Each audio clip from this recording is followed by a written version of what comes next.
The clearest lesson from 2025 was this. Customers became more intentional. They didn't simply react to price or promotions. They evaluated retailers based on clarity, reliability, and ease. Loyalty became fragile. Trust depended on proof. And execution mattered more than promises. In this episode, we're breaking down what retailers learned about customer behavior in 2025 and how those lessons reshaped expectations moving into 2026. Because once customers raise the bar, they don't lower it again. And to help us unpack all of that, I'm joined by the Insight Track consultant. It's brilliant to have your perspective for this focused look at these, well, pretty major strategy shifts. It's excellent to be here because you're right. This isn't just a typical market fluctuation. We're talking about a really fundamental change in what customers expect when they part with their money. And I think that's the key takeaway for anyone listening. This intentionality, it wasn't some sudden shock to the system. It was more of a gradual, steady evolution that really started to challenge some long-held beliefs, didn't it? It did, and that's where the strategic mistake was made for many. The assumption was, you see, that after a bit of economic pressure, shoppers would just, well, snap back to their old habits. Back to the familiar. Back to the familiar, yes.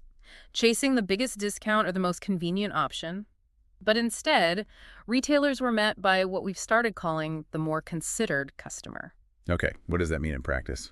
It means they were comparing more. They were interrogating value much more deeply, and crucially, they just had a much lower tolerance for any kind of friction. The biggest surprise wasn't that behavior changed, it was how quickly old ideas about loyalty just evaporated. And they're faced with inconsistency. That's it. If a retailer wasn't executing perfectly on the basics, any brand loyalty they thought they had, it offered almost no protection at all. Right, let's get into these shifts then. Let's start with that first one, the new reality of loyalty. We often think of loyalty in terms of points and rewards, but the data from 2025 suggests it became much more, well, fragile and conditional. What was driving that switching? It was a huge pivot from loyalty based on sort of familiarity, just using the retailer you've always used to, a loyalty that was completely dependent on performance. So transactional. Very, but not just about price. Customers weren't leaving brands because they'd gone off them. They were leaving because those brands were failing on really simple, measurable fundamentals. But surely brand affection buys you a bit of leeway if there's a small mistake. Surprisingly little, it turns out. We saw that genuine, long-term loyalty was being driven by structural things, confidence that prices were fair and stable, absolute consistency across every channel, the app, the website, in-store, and of course, reliable delivery. Even something like communication had to be completely relevant. If you're bombarding a customer with emails but the price on your app is wrong, you're not building trust, you're actively burning it. Let's focus on that failure point. You mentioned small inconsistencies causing big problems. What kind of small friction was so damaging? Well, think about the common operational glitches. We could track a noticeable drop in repeat purchases linked to something as simple as a price mismatch. For instance, A promotional banner on the homepage showing one price, but the actual product page showing another. Or a price on the website that hadn't synced with the mobile app. To the retailer, it's a tiny tech fault. But to the customer, it feels like chaos. Or worse, like you're trying to trick them. Loyalty just became a measure of your operational integrity. that makes perfect sense. Yeah. And it leads us straight to the second big challenge, which was around price sensitivity. The expectation was that this would fade as the economy stabilized. It didn't. So did customers just go back to hunting for the absolute lowest price? No, and that's the crucial distinction. The price sensitivity was still there, but it became highly selective. People were perfectly willing to pay more, but only when the value was crystal clear and, credible. The moment that value became ambiguous or confusing, They were gone. instantly, they'd trade down without a second thought. So the focus for retailers had to shift. It wasn't about being the cheapest, but about being the clearest. How did the successful ones manage that? They stepped away from that race to the bottom on price matching. Instead, they invested in making the value proposition transparent. That means better product information, promotions that were easy to understand, no confusing small print, and just total consistency. So again, it comes back to that operational side of things. Chasing the lowest price could actually hurt you if it made things complicated for the customer. It often did, yes. We saw retailers in several categories actually protect their margins and improve conversion just by reducing the number of confusing discounts. Their main goal was to make the customer feel confident in the purchase. that the price was fair and consistently applied. They weren't buying the cheapest thing, they were buying the most confident thing. Which leads us to the third shift, delivery. For so long, the obsession has been speed, hasn't it? Next day, same day. What did retailers get wrong about what customers really wanted in 2025? They completely underestimated how much people value reliability over pure speed. I mean, of course, fast is good, but a clear, accurate delivery date that you actually meet is worth so much more than an optimistic, fast promise that you then break. So the risk of underdelivering on a fast promise is now much higher than the reward of making it. Oh, absolutely. The damage to trust when you fail to meet a promise is huge. It just plummets when delivery messages change late in the day. Or, and this is a big one, when the stock level they saw online turns out to be wrong. That signals total chaos to an intentional customer. And that's a data problem at its core, isn't it? Inventory Yeah. systems not talking to each other. It's not just about the delivery driver's schedule. No, not at all. It's about data integrity. Delivery has moved from being just a cost on a spreadsheet to being a vital part of the brand experience. It's the most tangible signal of a retailer's reliability. And we found that even small improvements in accuracy, just getting the communication right, led directly to higher repeat purchase rates. Quick pause here. If these challenges sound familiar, pricing consistency, clarity, reliability, you can explore more practical insight at insighttrack.com. Let's continue. So we were just talking about delivery as a signal of reliability. Let's tackle the whole concept of trust head on.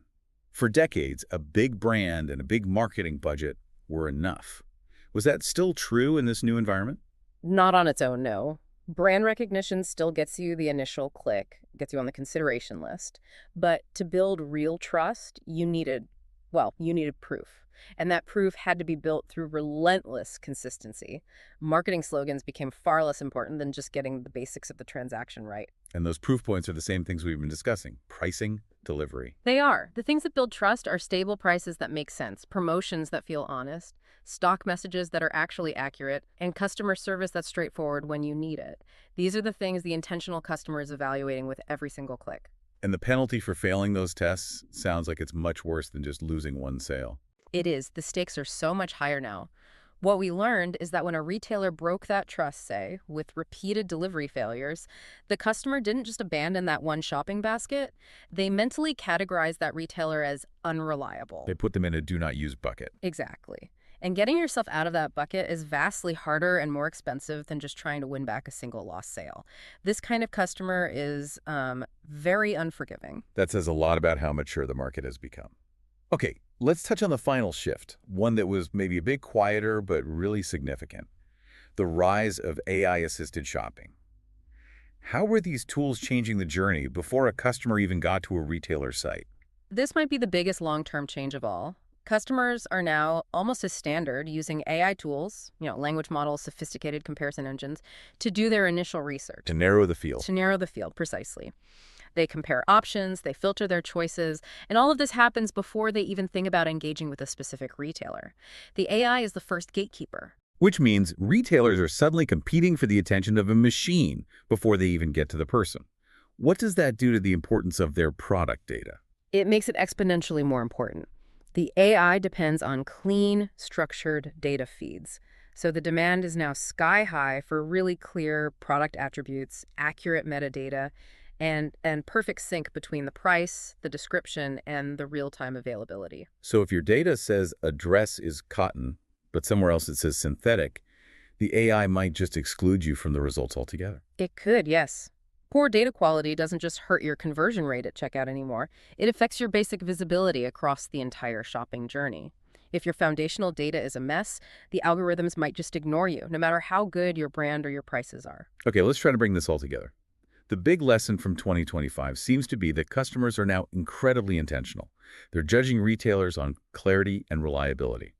So what was the common thread among the retailers who carried real momentum into 2026? I think the smartest ones stopped trying to do everything. They focused on doing fewer things, but doing them demonstrably better. They poured resources into making sure their data and their promises aligned across all their channels. And on price. They focused on communicating genuine value, which meant, stabilizing and clarifying their pricing rather than just throwing more and more complex discounts at the problem. They started using delivery accuracy as a proper tool for retention. So it wasn't about spending more money, but about applying that spend with more rigor, focusing on operational health. You've hit the nail on the head. 2025 really proved that customer expectations don't go backwards. Shoppers are now used to a higher standard of clarity. The retailers who accepted that and really adjusted their operating models to focus on internal consistency and solid data. They're the ones building a much more resilient and profitable business now. It's a test of execution, not just ambition. A really fascinating look at how the landscape has changed. If this episode resonated, you can explore further insight at insighttrack.com, read more on the blog, book a quick call to discuss what these shifts mean for your business specifically. And if you found this useful, hit subscribe and share the episode with anyone shaping customer, pricing, or retail strategy. And join us the next time.